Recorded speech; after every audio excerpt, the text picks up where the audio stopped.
હમણાં એક છોકરી દવાખાને ગઈ, ડૉક્ટર સાહેબને કે ડૉક્ટર સાહેબ મને પેટમાં બહુ દુખે છે.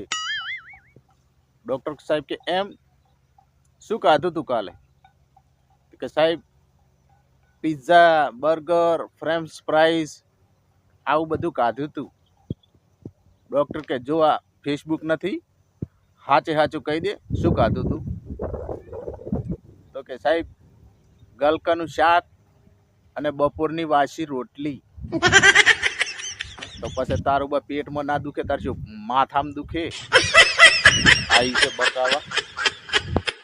હમણાં એક મોટા શેઠ હતા, તે એક ભાઈને મારકૂટ કરતા હતા અને હું ત્યાંથી આમ નીકળ્યો એટલે મારી નજર ગઈ. મેં જઈને ભાઈને છોડાયો, શેઠ બિચારાને કેમ મારો છો? મને કે કાંઈ બિચારો નથી યાર, લગભગ 2 થી 2.5 વર્ષથી મારી જોડેથી રૂપિયા લઈ ગયો છે, આમ પાર જ નહીં. અઠવાડિયું થયું નહીં, આવ્યો નહીં. મને કે મારી પત્ની હોસ્પિટલમાં છે, શેઠ પૈસા આલો. એટલે હું દયા કરીને રોજ પૈસા આપતો. તો મેં કીધું કે વાહ સરસ કામ કર્યું કહેવાય ને શેઠ તમે, તો બિચારાને મારો છો શું કામ? મને કે એવું નથી યાર, મને હમણાં થોડીક ગરમી ચડી હતી, હું હોસ્પિટલમાં ચેકઅપ કરાવવા ગયો. ત્યાં જઈને જોયું તો આની પત્ની તો નર્સ હતી હોસ્પિટલમાં. હવે નર્સ હોય તો હોસ્પિટલમાં જ હોય ને, ફેક્ટરીમાં થોડી હોય. છેતરીને બધું 2.5 લાખ રૂપિયા લઈ ગયો. પછી મેં કીધું 2 વધારાની નાખો. શેઠે તો 2 સોળી બીજી. બોલો આવા મારા હોય છોકરાઓ. એક ભાઈ હમણાં કામ ઉપરથી ઘરે આયા એટલે એમની પત્ની એમની જોડે વાત ના કરે. એમના છોકરાને પૂછ્યું, બેટા તારી મમ્મી આજે કઈ બોલતી કેમ નથી? છોકરો કે પપ્પા એ મારી ભૂલના કારણે કઈ બોલતી નથી. તો ભાઈ કે એમ એવું તો તે શું કર્યું? કે પપ્પા કઈ નહીં, મારી મમ્મીએ લિપસ્ટિક માંગી હતી અને મેં ભૂલથી ફેવિકિક આપી દીધી. કે દાસુ લોક થઈ ગયું છે, ખુલે તાર અવાજ નીકળે ને.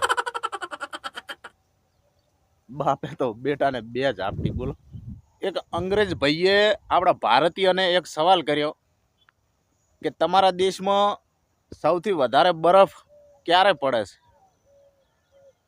તો ભારતીય ભાઈએ જવાબ આપ્યો કે 8 વાગ્યા પહેલા કાશ્મીરમાં પડે અને 8 વાગ્યા પછી દારૂના ગ્લાસમાં વધારે બરફ પડે. બોલો અંગ્રેજ 2 પણ થઈ ગયો. આ શું?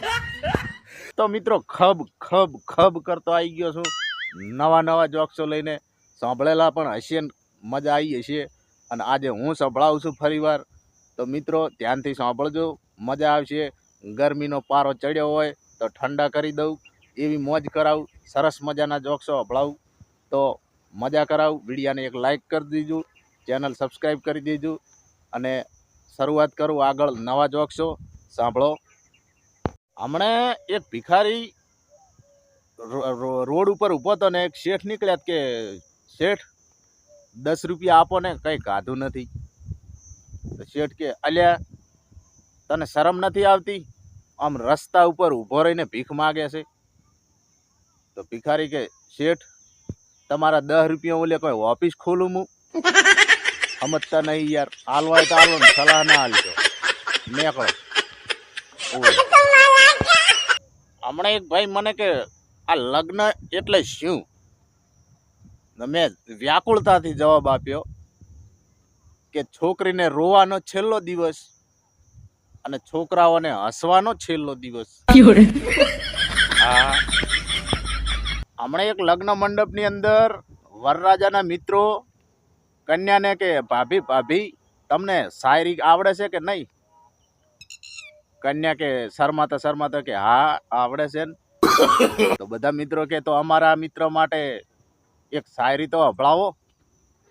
તો કન્યા કે લાલ મણી તોડ્યા કાળા મણી તોડ્યા, આ મારા સૂરજકુમાર માટે મેં 7 જણને છોડ્યા. બધું વરલાડા મંડપ છોડીને થોડી હેડ્યો. બોલો હા શું? 50 વર્ષથી કોર્ટની અંદર વકીલાત કરતા એક મશહૂર વકીલને એક ભાઈએ સવાલ કર્યો કે સાહેબ ઘર જમાઈ રહેલા માણસનું બૈરું કોઈ બીજા સાથે ભાગી જાય તો એ માણસ સસરાના ઘરે રહી શકે ખરા?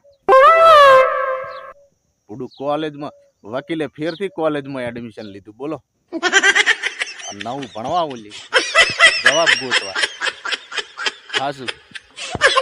હમણાં એક ભાઈ એની પ્રેમિકાને કે ગાંડી તારા માટે તો દુનિયા છોડી દઉં, દુનિયા, પણ સાલું આ ઘરનું વિચારવું પડે છે. મારા વગર ભેંસ કોઈને દુવા નથી દેતી, બોલો. શું કરવાનું કહો? શિક્ષક હમણાં છોકરાને ભણાવતા હતા, એટલે ભણાવતા કીધું કે દિલ્હીમાં કુતુબ મિનાર છે, અને એવામાં સાહેબની નજર ગઈ, ભૂરો ઊંઘતો હતો, બોલો. તો ભૂરાને તો આમ ધધોણીને જગાડ્યો ને બોલ્યો, સાહેબ બોલ્યા કે ભૂરા મેં હમણાં શું શીખવાડ્યું? તે ભૂરો ઊંઘમાંથી કરીને આમ કરતો કે દિલ્હીમાં કૂતરું બીમાર છે. ભૂરાને હો ઉઠ બેઠક કરાવી, બોલો. વિદેશની અંદર જ્યારે કોઈ જોરથી ગીતો વગાડે ને તો ત્યાંના લોકો શું કે, can you please turn your volume down. અને અહીંયા ભારતમાં કોઈ જોરથી તો ગીતો વગાડતું હોય તો લોકો શું કે, અલ્યા તારા બાપાના લગન છે, લઈ ચડ્યો છે, કને હંભળાવે છે, અવાજ હળો કર, આવી રીતનું કે, બોલો. તો મિત્રો, ઘણો ટાઈમ ના લેતા વિડીયાને અહીંયા પૂરો કરું છું. અને જોક્સો ગમ્યા હોય તો લાઈક કરજો, જે થતું હોય અંગૂઠો દબાઈને કરજો, સાથ સહકાર આપજો, સપોર્ટ કરજો. બીજા વિડીયો આવશે નવા જોક્સો સાથે, તો મળીએ બીજા વિડીયોમાં. ત્યાં સુધી રજા લઉં. જય માતાજી.